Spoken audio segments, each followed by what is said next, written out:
So ngayon nga pala, nandito na nga pala, dumating na nga pala sila Kuya Kenneth. Eh syempre may aso na namang babantay, kundi si Choknat. Yun, napakakulit no? Pero sobrang sweet niyan. Sobrang bait niyan. Yung tipong hindi ka iiwan. Hindi katulad ng jowa mo, basta-basta ka na lang iniwan. So nga pala, nandito na nga pala si Kuya Kenneth. Ang poging Kuya Kenneth. Talaga ba? Ay, diyan lang. Pahila-hilata na lang siya panis. So relax kasi syempre,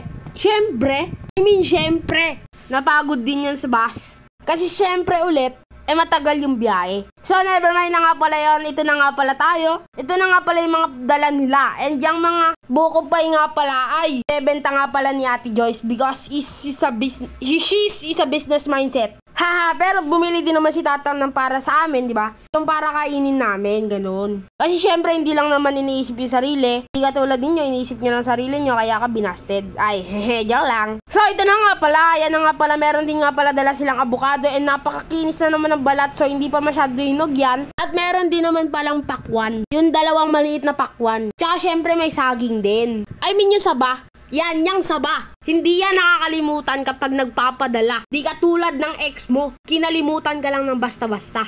Joke lang. Naiyak, bro. That's okay, man. So, ayan na nga pala si Kuya Kenneth. Siyempre, tamang papalakas muna kasi siyempre, criminology yan, men. So, kailangan mamasil-masil ang kanyang mga katawan. Kaya kailangan healthy body.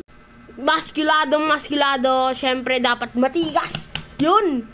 Ganyan yung ating mga kapulisan, men. Pero hindi pa siya policeman. Magpupulis pa lang. So, kailangan pa rin natin magpalakas. Hindi naman puro cellphone na laging tinitignan yung chat ng crush. Pero lagi namang ginaghost. Kaya wag ka nang umasa kasi wala kang pag-asa. Pero ba't ganon? Mapanakit lagi ang aking mga lyrics sa aking mga sinasalita. So hindi, totoo yun. Kailangan natin muna magpalakas. Isipin muna natin ang sarili natin, man. That's the real man. That's the real goat, Kailangan natin alagaan yung sarili mga natin. Kailangan natin alagaan yung ating mga sarili. Kasi paano tayo i-crush back ng ating crush kung hindi mo naman inaalagaan yung sarili mo? Doon pa lang makikita niya, hindi mo siya kayang alagaan. Kaya men, wake up the reality. Joke lang. So yan, hanggang dito na lang and see you on my next video. Sana supportahan nyo ako palagi. Peace!